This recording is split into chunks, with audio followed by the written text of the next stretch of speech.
নমস্কার। আজকে আমরা আলোচনা করব সাইনুসাইটিস নিয়ে, যাকে আয়ুর্বেদিক ভাষায় বলা হয় কফজ শিরঃশূল। অ্যাকচুয়ালি সাইনুসাইটিস হচ্ছে inflammation of the paranasal sinus, most commonly due to any infection বা অ্যালার্জি। আমাদের সাধারণত মস্তিষ্কে বা হেড নেক রিজিয়ানে 4 রকমের সাইনাস থাকে। সে সাইনাসগুলো হচ্ছে frontal sinus, maxillary sinus, ethmoid sinus এবং স্ফেনয়েড সাইনাস।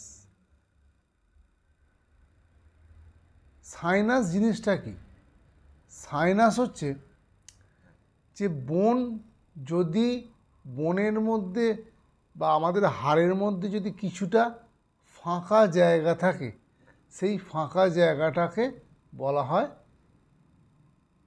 সাইনাস। এই ফাঁকা জায়গাটা বা সাইনাসের কাজ আছে আমাদের যে উচ্চারণ করছি, এই যে আমরা কথা বলছি, এই কথা বলার সময় যে রেজোনেন্স তৈরি করে যাতে স্বরটা ঠিকঠাকভাবে বেরোয়, সেই কাজটাই মেনলি সাইনাসের কাজ। কিন্তু এই সাইনাসে না অনেক সময় ইনফেকশন হতে পারে। এই সাইনাসে যে ইনফেকশন তাকেই কিন্তু সাইনুসাইটিস বলে। কারণ এই সাইনাসগুলো মেনলি আমাদের যে নোজ এরিয়াতে ড্রেন হয়, কিন্তু আপার রেসপিরেটরি ট্র্যাক্ট ইনফেকশান বা কমন কোল্ড বা অ্যালার্জির জন্য যদি আপার রেসপিরেটরি ট্র্যাক্টের মিউকাস মেমব্রেনের মধ্যে কোনো ইনফ্লামেশন বা মিউকাস মেমব্রেন ফুলে যায়, তাহলে এই সাইনাসটা কিন্তু ড্রেন করতে পারে না। ফলে সাইনাসের মধ্যে একটা ইনফ্লামেশন তৈরি হয় বা একটা ঘা তৈরি হয়, তখনই তাকে সাইনুসাইটিস বলা হয়। সাইনুসাইটিসের 4টে ভাগ আমি বললাম মেনলি। একটা হচ্ছে frontal sinusitis, number 2 maxillary sinusitis, number 3 ethmoid sinusitis, number 4 sphenoid sinusitis. Frontal সাইনুসাইটিসের জন্যে আমাদের ফোরহেড বা কপালের দিকে ব্যথা হয়। এথময়েড সাইনুসাইটিসের জন্যে আমাদের চোখের মধ্যে ব্যথা ফিল করে পেশেন্ট। এবং ম্যাক্সিলারি সাইনুসাইটিসের জন্যে সাধারণত চিক বা আমাদের দাঁতের রিজিয়ানে, কিন্তু দাঁতের বা টিথ বা মাড়িতে কিন্তু একটা ব্যথা বা শিরশিরানি ভাব অনুভূত হয়। আসলে সাইনাসের ক্ষেত্রে কি হয়, কেন এর মধ্যে প্যাথোলজিটা কী হয় সাইনুসাইটিসের ক্ষেত্রে? যখনই সাইনাসটা ব্লক হয়ে যাচ্ছে, সাইনাস থেকে কোনো কিছু ড্রেন হতে পারছে না আমাদের নোজ এরিয়াতে, তখন কি হয়, সাইনাসের মধ্যে যে ইয়ার থাকে, সেই ইয়ারটা কিন্তু ব্লাডে অ্যাবজর্ব হয়ে যায়। ফলে সাইনাসের মধ্যে একটা নেগেটিভ প্রেশার তৈরি হয়, তার মধ্যে পেন বাড়ে, এবং নেগেটিভ প্রেশার তৈরি হওয়ার ফলে সাইনাসের মধ্যে কিছু ফ্লুইড জমা হয়। এই ফ্লুইডগুলো থেকে কিন্তু পরবর্তীকালে এই ফ্লুইডগুলোই হচ্ছে আমাদের ভাইরাস বা ব্যাকটেরিয়ার আঁতুড়ঘর হিসেবে কাজ করে, এবং এর মধ্যে ভাইরাস বা ব্যাকটেরিয়ার ইনফেকশন তৈরি হয়। যখনই ভাইরাস বা ব্যাকটেরিয়ার ইনফেকশন তৈরি হচ্ছে, তখনই কি হচ্ছে, বাইরে থেকে আমাদের বিভিন্ন রকম যে WBC যেগুলো আছে, হোয়াইট ব্লাড সেল যেগুলো আছে, সেগুলো ইনফ্লাক্স হচ্ছে বা সেগুলো ভেতরে ঢুকে ব্যাকটেরিয়াকে মারার চেষ্টা করছে। ফলে সেই রিজিয়ানের পেন কিন্তু বাড়ে এবং সেই জায়গাটা অনেকটা হেভি বা ভারী ভাব তৈরি হয়। এইগুলি হচ্ছে সাইনাসের মেন সমস্যা হয় এই কারণে। তাহলে সাইনাসের মেন সমস্যা কী হচ্ছে? পেন তৈরি হয়, তার সঙ্গে সেই পেনটার সঙ্গে কী হয়, নাক ব্লক হয়ে থাকে। এছাড়া যারা ডেভিয়েটেড নেজাল সেপ্টাম বা যাদের নাকের হাড় বাঁকা আছে, তারা কিন্তু খুব সহজেই সাইনাসের প্রবলেমে ভোগে, কারণ তাদের ক্ষেত্রে সাইনাসটা কিন্তু ড্রেন হতে পারে না। সাইনুসাইটিসকে দুটো ভাগে ভাগ করা যায়, ক্রনিক সাইনুসাইটিস এবং অ্যাকিউট সাইনুসাইটিস। অ্যাকিউট সাইনোসাইটিস মানে যেখানে পেন খুব বেশি এবং হঠাৎ করে নেজাল ব্লক হওয়ার জন্য বা নাক বন্ধ হওয়ার জন্য যদি মাথায় খুব যন্ত্রণা হয়, মাথা ভারী হয়, তখন তাকে অ্যাকিউট সাইনোসাইটিস বলে। অ্যাকিউট সাইনোসাইটিসটা যদি 8 থেকে 12 সপ্তাহের বেশি থাকে, পারসিস্ট করে, তখনই তাকে ক্রনিক সাইনোসাইটিস বলে। আমি আগেই বলেছি যে সাইনাসে হলে মেন সমস্যা হচ্ছে পেন, বিশেষ করে হেডেক তৈরি হয় এবং হেডেকগুলো বিভিন্ন সাইনাসের ক্ষেত্রে বিভিন্ন রকমভাবে আসে। এই হেডেকগুলোর সঙ্গে ছাড়াও আরও যে জিনিসগুলো তৈরি হয় সেই জিনিসগুলো হচ্ছে ম্যালেজ বা একটা ইলনেস ফিল করে অনেক ক্ষেত্রে পেশেন্ট, কিন্তু এটা জ্বরের বা বডি টেম্পারেচারও বাড়ে। এবং সাইনাসের হেডেক সাধারণত সকালবেলা তৈরি হয়, আস্তে আস্তে কিন্তু দিনের যত বাড়বে তত আস্তে আস্তে কিন্তু সাইনাসটা ড্রেন হতে থাকে এবং পেনটাও কমতে থাকে।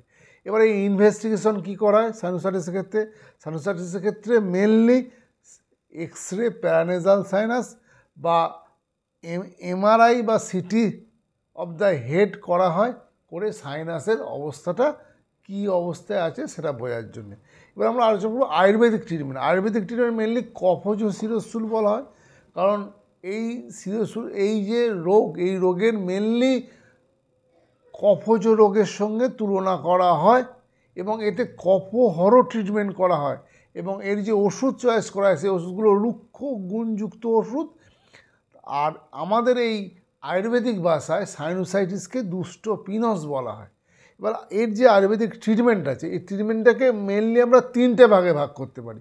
একটা হচ্ছে আয়ুর্বেদিক মেডিসিন, নাম্বার 2 হচ্ছে পঞ্চকর্ম থেরাপি এবং নাম্বার 3 হচ্ছে আমাদের যোগে যে থেরাপি করা হচ্ছে, বিভিন্ন যৌগিক সায়েন্সে যে থেরাপি কথা বলা হচ্ছে, শর্ট কর্ম থেরাপির মধ্যে নেতি কর্মটা কিন্তু ভালো কাজ দেয়।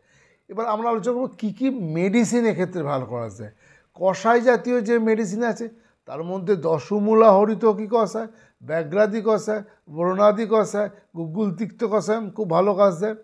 এবং এর ট্যাবলেটের মধ্যে সাধারণত ত্রিকটু ট্যাবলেট, সুদর্শনম ট্যাবলেট, তালিসাদি চূর্ণ ট্যাবলেট, গোমূত্র হরিতকি, বস্যাদি চূর্ণ ভালো কাজ দেয়।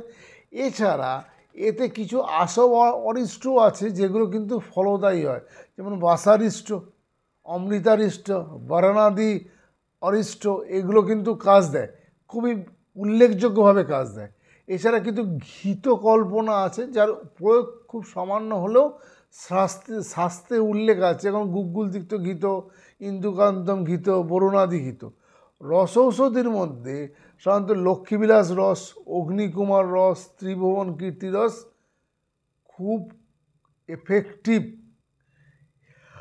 আর এক্সটার্নাল অ্যাপ্লিকেশন হিসাবে সাধারণত ত্রিকটু চূর্ণ ইউজ করতে পারি বা সুট চূর্ণ ইউজ করা হয়, রাজনাদি চূর্ণ ইউজ করা হয়, নাসিকা চূর্ণ ইউজ করা হয় এক্সটার্নাল অ্যাপ্লিকেশন হিসেবে সাইনাসের ওপর এক্সটার্নালি অ্যাপ্লিকেশন দেওয়ার জন্য।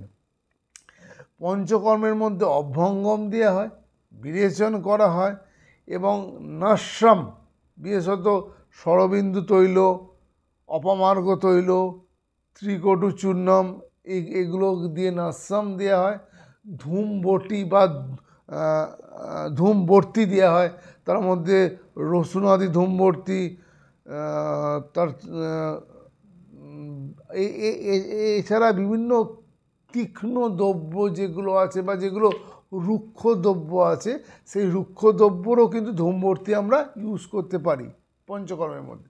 আর শর্ট কর্মের মধ্যে নেতি চিকিৎসা যদি করা হয়, নেতি দিয়ে বিভিন্ন রকম জলনেতি বা বিভিন্ন ক্যাথিটার দিয়ে যদি নেতিকর্ম করা হয়, সেক্ষেত্রে কিন্তু সাইনাসের পেশেন্টকে অনেকটা ভালো থাকে এবং রোগ এইটা কিন্তু বারবার ফিরে আসে না। এইগুলোর সঙ্গে কিছু ডায়েটও মেনটেন করতে হয়, যেমন ফ্রিজের খাবার, খুব বেশি ঠান্ডা, এসি ঘর, এই জিনিসগুলোকে অ্যাভয়েড যদি পেশেন্ট করে, পেশেন্ট কিন্তু সাইনাসের যদি খুব প্রবল সমস্যাও থাকে সেই সমস্যা থেকে পেশেন্ট কিন্তু মুক্তি পেয়ে যায়। আশা করি ভিডিওটা আপনাদের ভালো লাগবে। যদি ভিডিওটা ভালো লাগে প্লিজ একটা লাইক এবং শেয়ার করুন, চ্যানেলটিকে সাবস্ক্রাইব করুন এরকম ভিডিও পাওয়ার জন্যে, এবং আরও বিভিন্ন রোগ সম্বন্ধে ডিটেলস আলোচনা শোনার জন্যে আপনারা প্লিজ চ্যানেলটিকে সাবস্ক্রাইব করে রাখুন, পাশে থাকা বেল আইকনটিকে প্রেস করে রাখুন। নমস্কার।